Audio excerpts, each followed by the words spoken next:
কি নাম?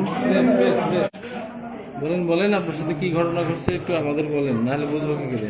আমি যাদের কাছে বললাম তাদের কাছে বললাম। আমরা মিডিয়ার লোক, আমরা এই জন্য আসছি। আমাদের করতেই হবে আপনাকে। বলেন, আপনি বলেন ঘটনাটা কি আপনার? আপনি যেটা ঘটনা সেটা অরিজিনালি বলেন। মিডিয়ার কাছে বলতে হবে, নাহলে আপনি সমাধান আমি করবেন। আসছিলাম এরকম আপনার মিডিয়ার লোক। হ্যাঁ হ্যাঁ, আসছিলাম ভাই মিডিয়ার বাইরে থাকলে ভিডিও করেন না। এটা দিয়ে গতবার 3 দিন আসছি এর কাছে, 15 দিন পর পর আসি। প্রথমবার আমার শাশুড়ি সহ আসছিলাম, দ্বিতীয়বার আমি আসছিলাম, আমার সাথে একটা মানে রিজার্ভ করে ফ্যানালা নিয়ে এসেছিলাম, উনিও আসছিল। তৃতীয়বার আমি একাই আসছিলাম। তখন উনি আমাকে বিভিন্ন সমস্যার কথা বলে যে আমার এই সমস্যা। আমি আমার টেস্টও নিয়ে এসেছিলাম, ডাক্তারি টেস্ট। উনি বলে আমার কিছু দেখা লাগবে না, তোমার এই সমস্যা আমি তোমাকে দেখে বুঝে গেছি। তো বলার কথা বলে উনি বলে তোমাকে ঝাড়া দেওয়া লাগবে, চলো। কিন্তু ওনার পার্সোনাল রুমে আমাকে নিয়ে গেছি চেম্বার বাদে। নিয়ে যাওয়ার পরে আমাকে বলে তোমার বোরখা খোলা লাগবে, বোরখা খোলা লাগবে। তারপরে বলে জামাও খুলতে হবে। এই কথা বলে ঝাড়া দেওয়া লাগবে, পেটের সমস্যা আছে তোমার, ঝাড়া দেওয়া লাগবে। আজকে না, যখন আসছিলাম আজকেও আসতে বলছিল, কিন্তু কোনো চিকিৎসা, ওনাকে তো দেখতেই পাচ্ছি না, আশা করেন। তো উনি পরে আমার পেটে হাত দেয়। পেটে হাত দেওয়ার পরে ওনার আস্তে আস্তে হাত বুকে দেয়। বুকে দেওয়ার পরে উনি আমাকে মানে এরকম প্রতিটা বলতেছে ভালো লাগতেছে, কোনো স্বস্তি পাচ্ছে না। আমি বলি আপনি কোন ভালো লাগাটা বুঝাচ্ছেন, কোন ভালো লাগাটা বুঝাচ্ছেন?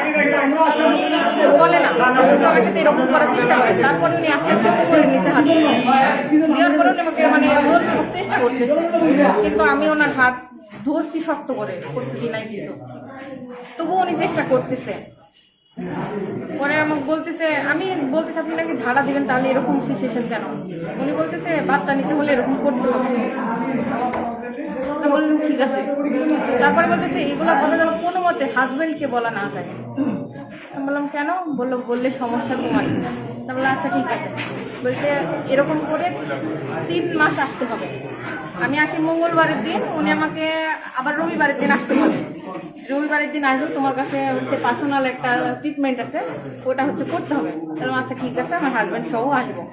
উনি বলেন না, হাজব্যান্ড সহ আসা যাবে না কোনো মতে, হাজব্যান্ড সহ আসলে আমি ট্রিটমেন্ট করতে পারবো না, এ কথা বলে। আচ্ছা ঠিক আছে, এ কথা বলে। আর উনি বলে আমার কাছে এভাবে আসবে, একান্তভাবে আসবে, তাহলে বাচ্চা ইনশাল্লাহ হয়ে যাবে। আমি বললাম আমার বাচ্চা হবে তো? বলে হ্যাঁ হবে, এই কথা। করেছেন উনি? করার চেষ্টা করছে, জোরপূর্বক চেষ্টা করছে। ওনার নাম কি? সেই সময় হচ্ছে আরেকটা রোগী চলে আসছিল, মানে আমি যখন আসছি তখন কেউ ছিল না। আর উনি যখন জোরপূর্বক চেষ্টা করে তখন আরেকটা রোগী চলে আসছিল, দেখুন আমাকে ছেড়ে দিচ্ছে। আপনি কতদিন থেকে আসছেন? আমি 1.5 মাস ধরে আসতেছি। টোটাল 1.5 মাস থেকে আসছেন? হ্যাঁ। 1.5 মাসের মধ্যে কোনোদিন কি আপনার দৈহিক সম্পর্ক হয়েছে? সত্যি কথা বলেন। না, মানে প্রথম 2 দিন আমার সাথে লোক আসছিল, তখন তো কিছু করতে পারে না। তৃতীয়বার যখন আমি একা আসছিলাম তখন চেষ্টা করছি। ব্যাড টাচ করেছে আপনাকে? হ্যাঁ, ব্যাড টাচ করছে। এখন আপনার মানে একটু পরিচয়টা কি আপনার নামটা? আমার নাম লিখি, বাসা কোটালীপাড়া থানা। আসলে আপনি কি চাচ্ছেন? আপনি কি চাচ্ছেন? আমার সাথে যে অন্যায় হয়েছে আমি প্রতিবাদ করবো না, এটা প্রতিবাদ আমি চাইবো না। প্রতিবাদ চাচ্ছেন বা চাচ্ছেনটা কি? মানে বিচার চাচ্ছেন আপনি?